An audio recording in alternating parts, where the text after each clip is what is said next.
Engkau Yesus ada dalam hidupku.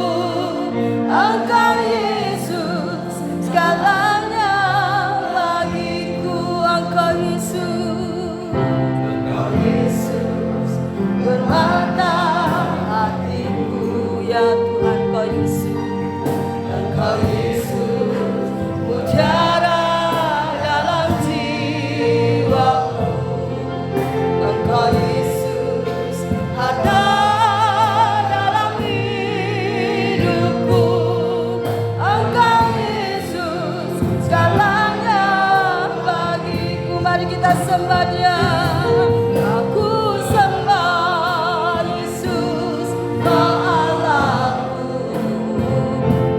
Aku sembah dengan segenap hati. Aku sembah Yesus, Kau Tuhanku. Tiada lain yang layak disembah. Kau Yesus bermata hatiku. Saya undang Bapak Ibu bangkit berdiri kembali. Engkau Yesus bermata hatiku.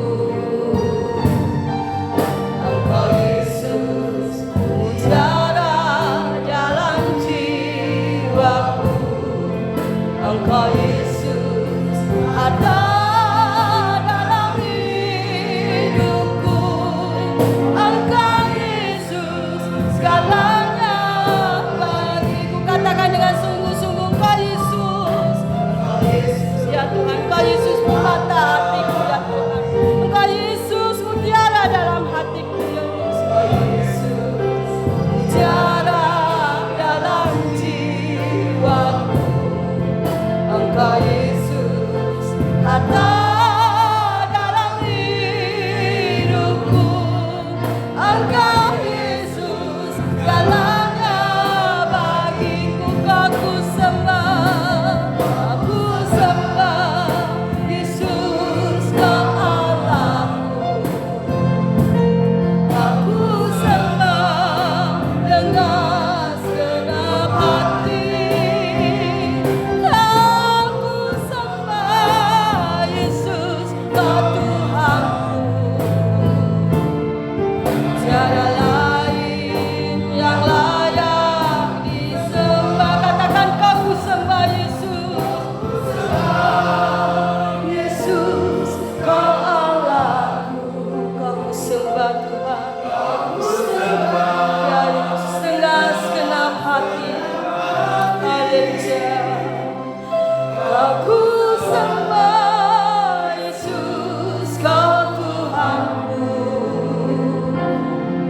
Tiada lain yang layak disembah. Katakan, aku sembah Tuhan. Aku sembah Yesus, Kau Allahku. Aku sembah dengan segenap hati. Aku sembah Yesus, Kau Tuhanku. Tiada lain yang layak disembah. Aku sembah Yesus. Aku sembah Yesus, Kau Allahku. Aku sembah Tuhan. Waktu saya serahkan kepada pendeta Andra yang akan menyampaikan firman Tuhan.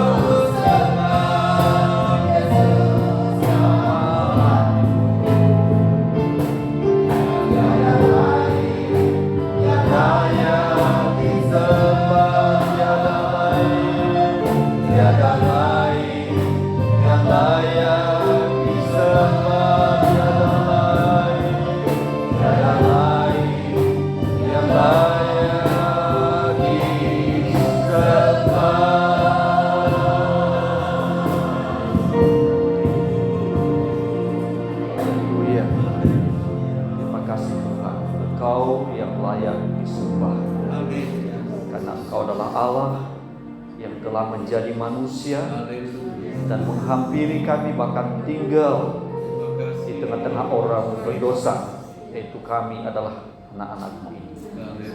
Tidak hanya saja Engkau hadir, tetapi Engkau juga menyerahkan diri-Mu mati bagi orang-orang berdosa ini seperti kami. Ampunilah kami ya Tuhan, kami rindu untuk mendengarkan firman-Mu. Di dalam nama Tuhan kami Yesus Kristus kami berdoa dan ucap syukur. Haleluya. Amin. Silakan duduk Bapak Ibu.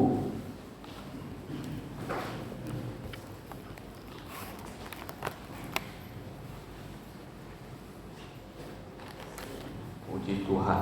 Selamat sore Bapak Ibu. Shalom. Apa kabar semua? Tuhan. Ya, puji Tuhan. Kita sudah memasuki minggu yang pertama di bulan Desember. Saudara ya, tidak terasa 1 tahun kita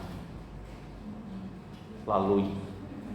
Tentu ada banyak hal yang kita gumulkan, ada banyak hal yang kadang-kadang kita alami, bahkan kejadian demi kejadian, peristiwa demi peristiwa yang silih berganti di dalam hidup ini. Entah itu hal yang manis, entah itu hal yang indah, dan juga hal yang pahit. Tapi semuanya itu Bapak Ibu, ada satu pengalaman yang indah bersama dengan Tuhan. Itu yang jauh lebih penting ya.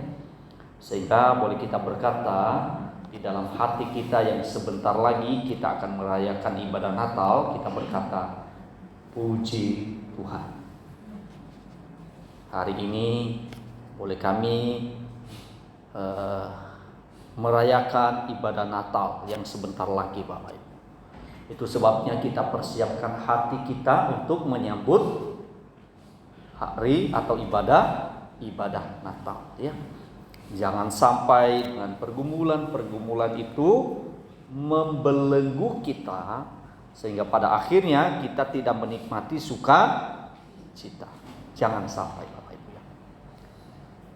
Ada pergumulan, ya kita tidak bisa memungkiri pergumulan itu ya, tidak bisa kita pungkiri. Hal itu ada. Tetapi juga di sisi yang lain kita percaya bahwa kuat kuasa Tuhan juga yang telah dinyatakan kepada kita, justru itulah yang membuat kita kuat menjalani.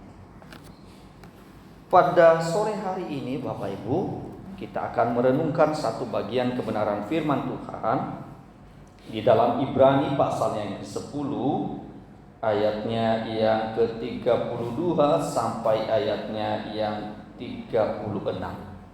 Jikalau sudah semua Bapak Ibu, kita akan membacakan ayat ini bersama-sama. Jangan saling mendahului, tetapi kita akan pelan-pelan saja supaya bisa kita cermati bagian kebenaran firman Tuhan ini. Di dalam Ibrani pasal 10 ayatnya yang ke-32 sampai ayatnya yang ke-36. Dalam hitungan yang ketiga kita akan baca bersama-sama. 1, 2, 3. Ingatlah akan masa yang lalu, sesudah kamu menerima terang, kamu banyak menderita oleh karena kamu bertahan dalam perjuangan yang berat. Baik waktu kamu dijadikan tontonan oleh cercaan dan penderitaan, maupun waktu kamu mengambil bagian dalam penderitaan mereka yang diperlakukan sedemikian. Memang kamu telah turut mengambil bagian dalam penderitaan orang-orang hukuman, dan ketika harta kamu dirampas, kamu menerima hal itu dengan sukacita, sebab kamu tahu bahwa kamu memiliki harta yang lebih baik dan yang lebih menetap sifatnya. Sebab itu janganlah kamu melepaskan kepercayaanmu, karena besar upah yang menantinya. Sebab kamu memerlukan ketekunan, supaya sesudah kamu melakukan kehendak Allah, kamu memperoleh apa yang dijanjikan itu. Puji Tuhan. Bapak Ibu, sidang jemaat Tuhan yang mencintai Tuhan dan terlebih dahulu dan juga terlebih Tuhan yang mencintai kita. Tema kita atau tema saat ini atau tema gereja kita yaitu harta yang lebih baik dan kekal. Dengan tema besar yaitu dibangun di atas fondasi yaitu Yesus Kristus Tuhan. Nah, saudaraku dikasihi Tuhan, di dalam bagian kebenaran firman Tuhan yang baru saja kita baca ini tidak tiba-tiba lalu menceritakan hal ini. Tentu ada latar belakangnya. Seperti apa kondisi yang mereka alami. Keadaan mereka itu seperti apa? Kondisi mereka itu seperti apa? Nah, di dalam bagian ini sebenarnya penulis Ibrani itu mengingatkan para pembacanya atau setidak-tidaknya orang-orang Kristen yang sudah menerima Kristus sebagai Tuhan dan Juru Selamat mereka, bahwasanya anugerah yang mereka terima itu terlalu besar sekali. Tidak hanya saja terlalu besar, tetapi juga terlalu mahal. Nilainya itu mahal sekali. Maka di dalam bagian ini tidak heran subtema gereja itu memberikan satu tema, yaitu harta yang lebih baik dan kekal. Nah, saudaraku yang dikasihi Tuhan, mengapa dia mengingatkan orang-orang Kristen atau anak-anak Tuhan supaya anak-anak Tuhan yang telah menerima harta yang kekal ini, harta yang bernilai itu yaitu Yesus Kristus, mereka tidak gampang untuk meninggalkannya.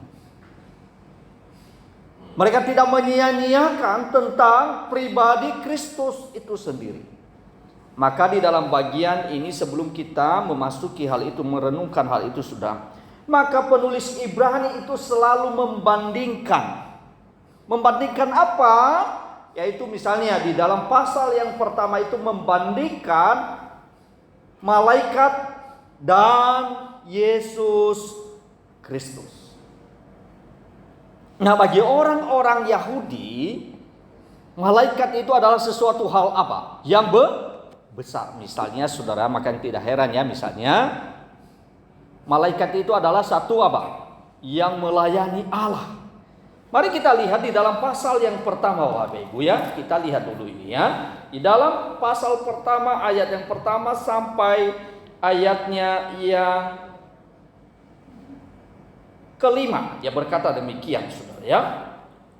Setelah pada zaman dahulu Allah berulang kali dan dalam pelbagai cara berbicara kepada nenek moyang kita dengan perantaraan nabi-nabi. Maka pada zaman akhir ini Ia telah berbicara kepada kita dengan perantaraan anaknya yang telah Ia tetapkan sebagai yang berhak menerima segala yang ada. Oleh Dia Allah telah menjadikan alam semesta. Ia adalah cahaya kemuliaan Allah dan gambar wujud Allah dan menopang segala yang ada dengan firman-Nya yang penuh kekuasaan. Dan setelah Ia selesai mengadakan penyucian dosa, Ia duduk di sebelah kanan yang maha besar di tempat yang tinggi, jauh lebih tinggi daripada siapa? Malaikat sama seperti nama yang dikaruniakan kepadanya jauh lebih indah daripada apa? Nama mereka. Di sini Kristus dibandingkan dengan siapa? Malaikat. Malaikat itu hebat enggak? Bagi mereka orang-orang Yahudi, hebat enggak? Hebat tuh. Lalu setelah itu penulis Ibrani sampaikan kepada mereka, Allah malaikat itu lu. cilik itu pelayannya. Yesus itu lebih besar, lebih tinggi dibandingkan siapa? Malaikat. Malaikat itu bagaimana? Ciptaannya. Yang dianggap besar tadi bagi mereka, sekarang disampaikan kepada mereka, itu adalah rendah. Tetapi Kristus itu adalah yang paling tertinggi. Kalau yang tertinggi kira-kira bagaimana? Sudah mulai terbuka mata mereka loh. Oh, dulu malaikat itu hebat, tapi sekarang bagaimana?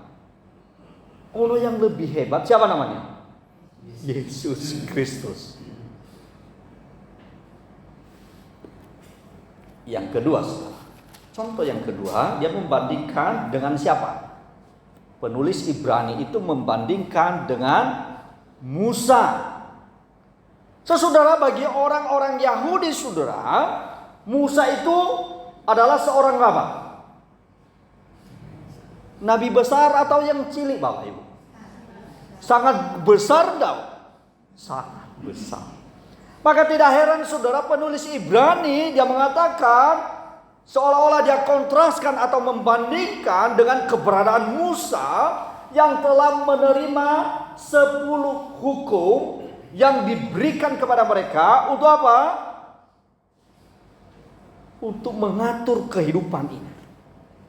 Maka di dalam bagian ini saudaraku yang dikasihi Tuhan, maka di dalam bagian ini sekali lagi dia mengatakan bahwa Yesus lebih tinggi dari Musa.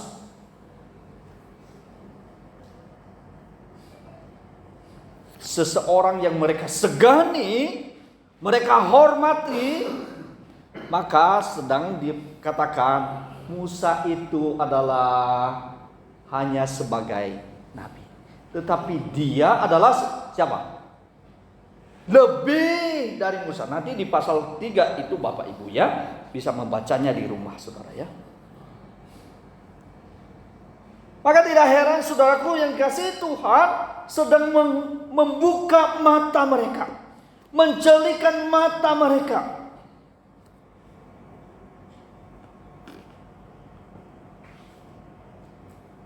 Bahwa yang mereka terima itu, yaitu Yesus Kristus itu melebihi segala sesuatu.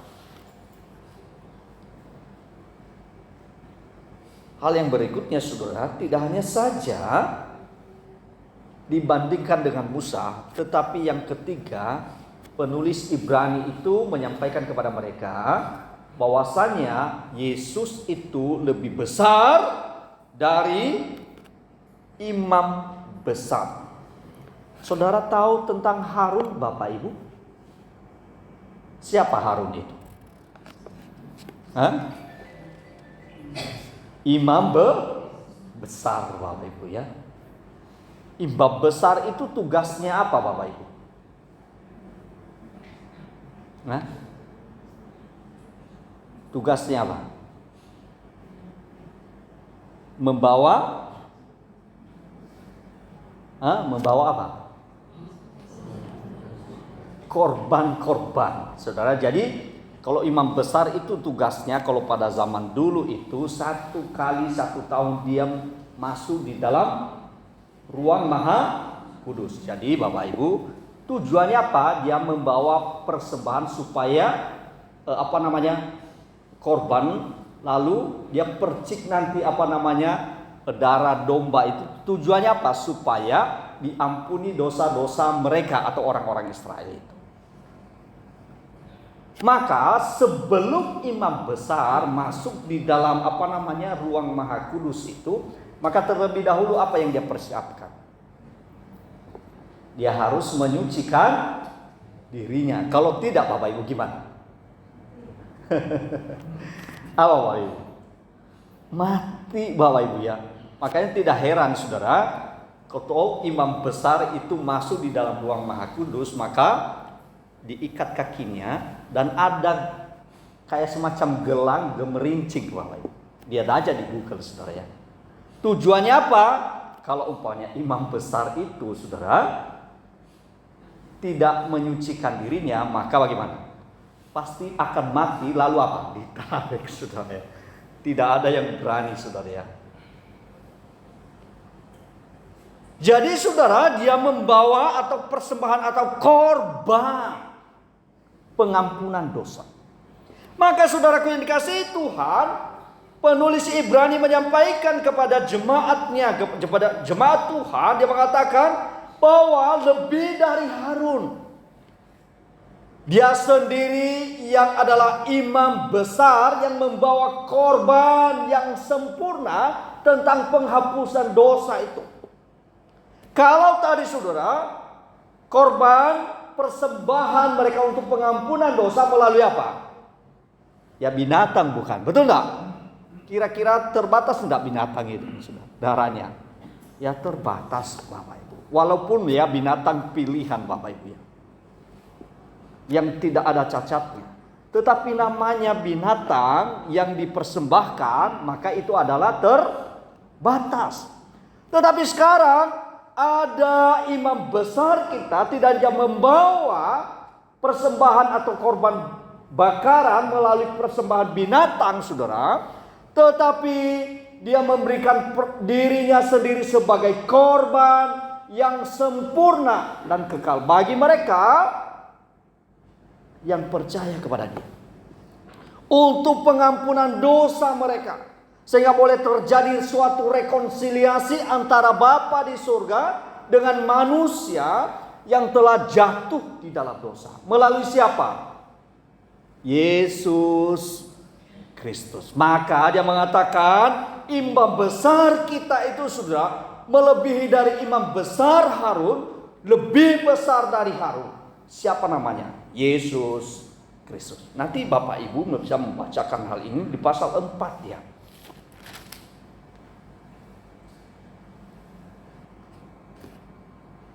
Tidak hanya saja itu, dia mengatakan bahwa tentang hal itu saudara, Kristus itu jauh sebelum menjadi atau berinkarnasi sebagai manusia dalam dunia ini, dia telah ada. Maka di dalam bagian kebenaran firman Tuhan tadi saudara mengatakan kepada kita bahwa dia telah ada sebelum dunia dijadikan. Yesus Kristus telah ada. Bahkan dia pencipta alam semesta ini. Oleh dia ada alam semesta ini beserta dengan segala isinya. Maka saudaraku yang dikasihi Tuhan, di dalam bagian ini kembali penulis Ibrani menyampaikan itulah yang kita imani, itulah yang kita yakini, yaitu anak domba Allah itu sendiri, yaitu Yesus Kristus yang telah menebus kita. Lebih tinggi dari Musa, lebih tinggi dari imam, raja yang pernah ada di dalam dunia ini. Dan itulah dia telah berinkarnasi, menyatakan dirinya kepada kita.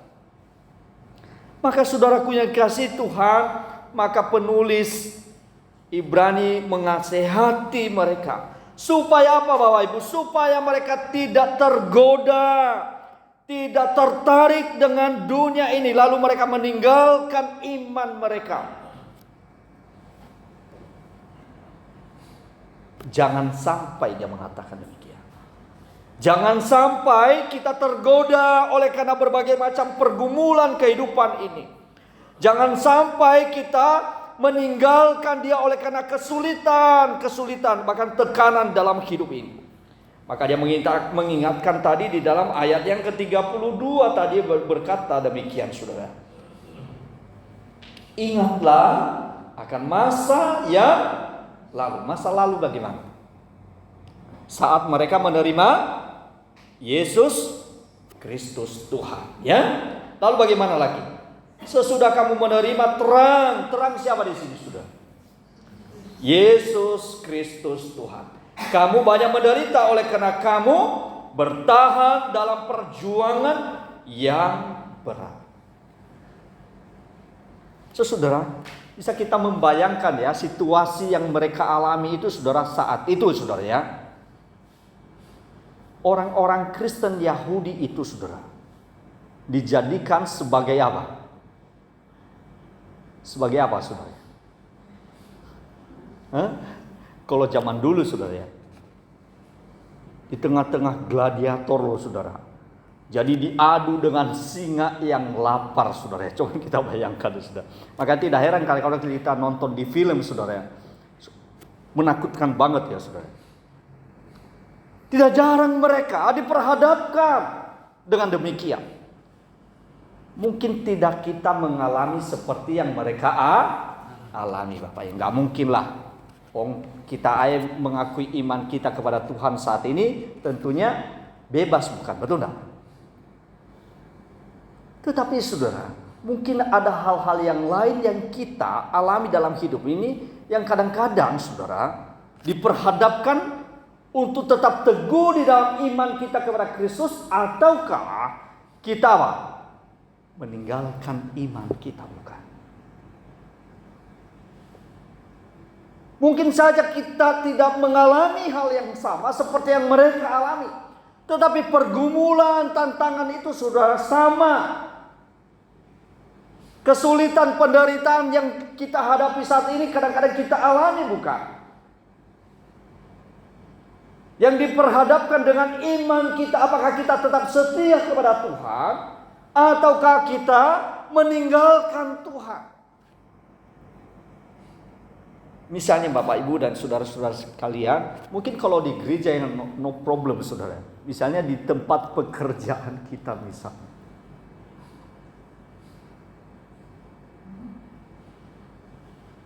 Kadang-kadang ketika kita hidup benar, jujur, kadang-kadang kita akan diolok-olok bukan? Betul enggak? Allah sok suci lu. Betul enggak? Bisa terjadi saudara. Kira-kira hati kita menjadi ciut enggak Pak? Ciut enggak Ibu?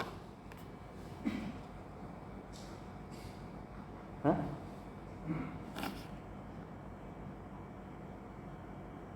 Misalnya di dalam kondisi kesehatan kita, jangankan kita diadu dengan seperti mereka yang mereka alami dulu saudara ya. Sangat tidak mungkin di zaman sekarang ini saudara ya. Keadaan kondisi kesehatan kita saja yang tidak kunjung sembuh misalnya saudara. Kira-kira bagaimana hati kita? Gimana Bapak? Mulai ciut semangatnya untuk beribadah Bapak Ibu. Kan kita berpikir, iya ya, saya sudah mengiring Tuhan, tetapi kok enggak kunjung sembuh ya? Pernah enggak Bapak Ibu terlintas dalam pikiran kita hal demikian?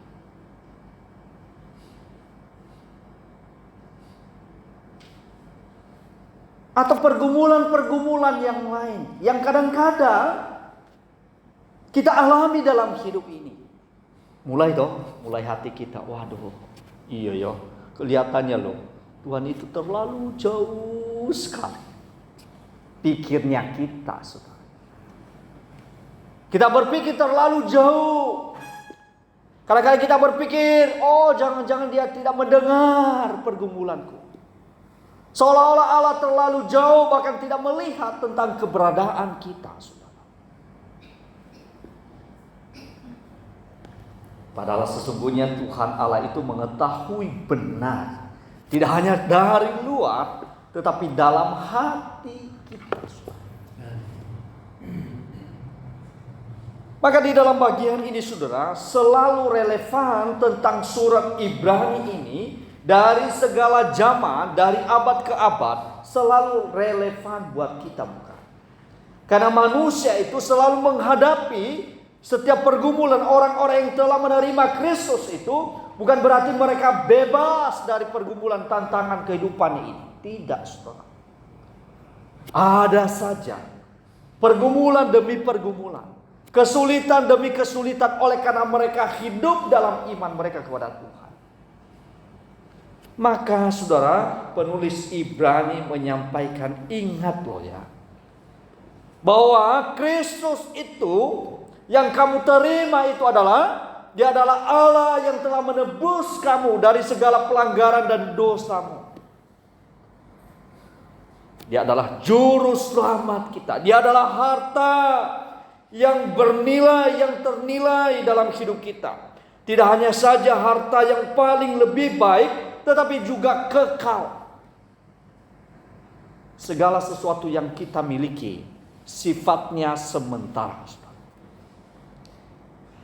Maka di dalam bagian ini firman Tuhan mengingatkan kepada setiap kita bahwasanya jangan sampai oleh karena pergumulan demi pergumulan kehidupan ini, saudara, lalu hati kita kepada Tuhan menjadi berkurang, kasih kita kepada Tuhan menjadi berkurang, saudara. Justru dia mengatakan kepada kita, harus engkau tetap teguh kepada Tuhan. Karena yang kamu miliki itu, harta yang telah engkau miliki itu, maka harta yang lebih baik dan kekal. Dunia ini bahkan dia menghibur hati mereka, orang-orang Kristen sepanjang masa, sepanjang generasi, saudara. Walaupun mungkin saja mereka mengambil itu, merampas semuanya itu, tetapi ingat bahwa ada harta yang lebih baik, yang kekal, yaitu Kristus itu sendiri. Saudara, apakah kita memiliki kesadaran bahwa Kristus itu adalah lebih dari segala-galanya? Nah, ini masalah, saudara.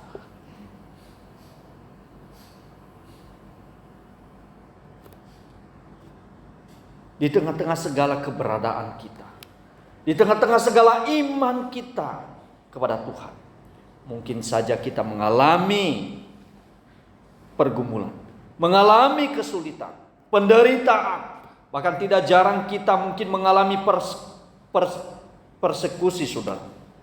Tidak jarang mungkin saudara dikucilkan, bahkan dijauhkan, saudara. Tapi masihkah kita berkata, Tuhan berikanlah kami kekuatan? Ya, tidak mudah untuk hidup. Penulis Ibrani itu dia menyampaikan satu realitas kehidupan, saudara.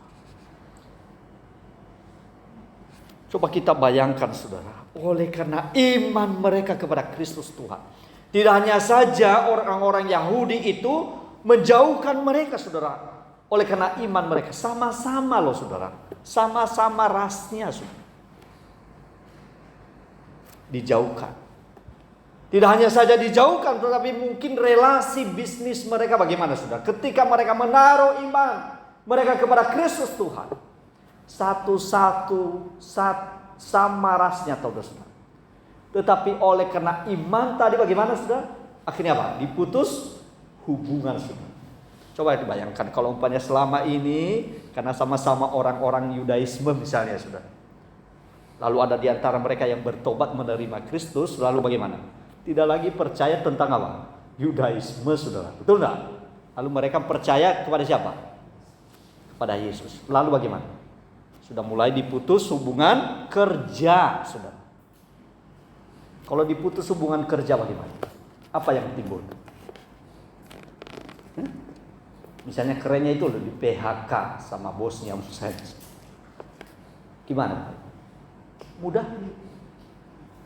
Wah, nggak gampang, saudara. Nggak gampang.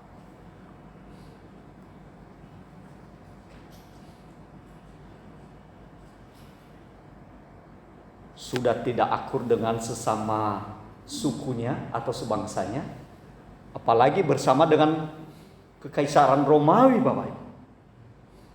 Mereka akan menghadapi kesulitan, pergumulan. Apalagi kalau umpamanya didengar oleh Raja Nero bahwa mereka ini adalah pemberontak, saudara. Maka pastilah akibatnya besar sekali. Maka tidak gampang, saudara. Tetapi di tengah-tengah ketidakgampangan untuk menjalani kehidupan ini, yang mendorong mereka bahwasanya engkau tidak akan sia-sia untuk mengiring Tuhan. Engkau tidak akan sia-sia untuk melayani Sang Yesus Kristus Tuhan itu. Mungkin saja mereka dalam kesulitan, bahkan mungkin kehilangan nyawa mereka. Tetapi bagaimana? Ketika mereka meninggalkan dunia ini, Tuhan sediakan mahkota kehidupan. Hidup ini berapa tahun sih panjangnya Bapak Ibu? Hah? Ya 70, 80. Ada yang masih umur 100 tahun. Kira-kira ada yang sudah diberitahu yang nggak tahu bukan sebenarnya. Bisa saja terjadi cepat. Ya. Umurnya itu lebih 100 tahun. Saya lihat itu ada di TikTok sebenarnya. Anak sama mamanya sama anaknya udah putih sekali rambutnya. Umurnya 100 tahun. Coba bayangkan. Dia lihat semua keturunan itu. Tapi setelah itu bagaimana juga? Akan meninggalkan dunia ini. Ya. Maka penulis Ibrani itu mengatakan penderitaan yang dialami orang percaya itu jangan sampai menggoyahkan iman dan melunturkan semangat mereka untuk mengiring Tuhan. Jangan sampai.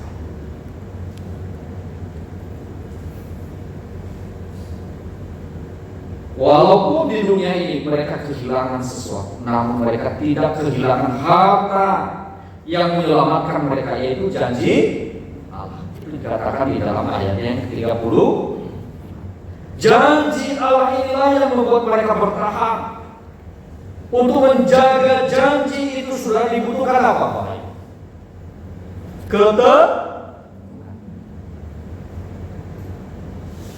Sesuatu yang dikasih Tuhan. Untuk menjaga janji itu dibutuhkan ketekunan, kesetiaan, dan hati yang selalu percaya kepada Kristus Tuhan. Tidak ada yang lain. Maka di dalam bagian kebenaran firman Tuhan ini mengingatkan kepada kita di dalam ayat yang ke-35 dan 36. Sebab itu janganlah kamu melepaskan kepercayaanmu. Karena apa? Besar upah yang menanti. Sebab kamu memerlukan ketekunan supaya sesudah kamu melakukan kehendak Allah, kamu apa? Memperoleh apa yang dijanjikan itu. Keselamatan itu dianugerahkan bersamaannya saudara dengan ketekunan sampai pada akhirnya. Maka mahkota kehidupan itu diberikan kepada setiap kita. Upah itu loh, disediakan bagi mereka yang setia pada akhirnya. Rasul Paulus mengatakan, aku telah mengakhiri apa? Mengakhiri pertandingan dengan maka apa yang tersedia Bapak? Maka mahkota kehidupan itu sudah menantinya Bapak. Maka tidak heran saudara, ketika mereka menjalani kehidupan ini yang penuh dengan tantangan itu saudara, bukan sungut-sungut, bukan saudara. Bukan juga dijalani dengan kekecewaan, tidak Bapak.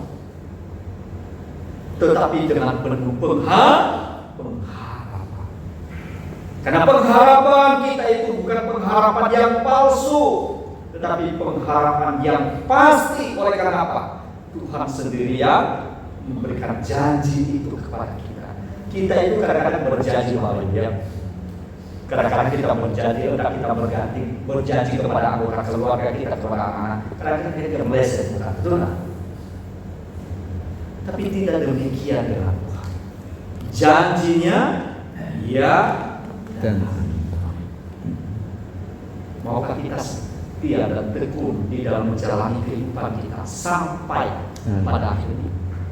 Kita tahu bahwa harta yang lebih baik dan kekal telah dianugerahkan kepada kita. Bahwa harta yang lebih baik dan kekal itu yaitu Yesus Kristus itu sendiri. Kiranya Tuhan menolong saudara di dalam momen-momen menyambut hari Natal ini. Siapkanlah hati kita. Tuhan, terima kasih. Engkau telah menolong kami. Engkau telah menguatkan kami, bahkan memelihara hidup kami. Dan biarlah boleh kami sambut Natal tahun ini dengan penuh sukacita, walaupun di tengah-tengah setiap bergumul. Karena kami tahu pun tanpa kekuatan dari Tuhan mustahil kami menikmati kehidupan ini. Tanpa kekuatan dan kemurahan dari Tuhan mustahil kami melihat bagaimana Tuhan bekerja berkarya dalam hidup. Mari kita berdoa. Tuhan Yesus, terima kasih, kami mengucap syukur. Terima kasih atas segala kebaikan-Mu bagi kami. Engkau adalah harta yang lebih baik dan kekal bagi kami, karena kami telah ditebus oleh darah yang mahal. Yesus, Oleh karena itu Tuhan, Engkau sendiri yang bernilai dalam hidup kami. Biarlah boleh kami pegang dalam hidup kami. Terima kasih. Di dalam segala keadaan, kejadian yang mungkin saja tidak menyenangkan hati kami maupun yang menyenangkan, biarlah hati kami berpaut kepada Tuhan. Terima kasih. Terima kasih Tuhan, berkat seluruh jemaat-Mu yang telah hadir malam hari ini, bahkan jemaat Tuhan juga yang mengikuti bahkan mendengar melalui rekaman ya Tuhan. Terima kasih Tuhan. Roh Kudus yang terus bekerja berkarya dalam hati kami masing-masing. Di dalam nama Tuhan kami Yesus Kristus kami berdoa ucap syukur. Haleluya. Amin. Tuhan, seterusnya kami serahkan kepada yang bertanya aku menyampaikan wakil gereja dengan seberkah waktu kesempatan mereka.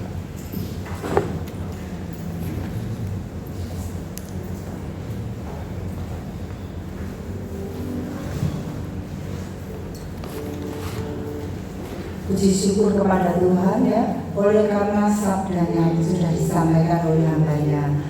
Atas nama majelis dan jemaat kami mengucapkan terima kasih kepada Pendeta Anugerah Raya yang sudah menyampaikan kebenaran firman Tuhan pada malam hari ini.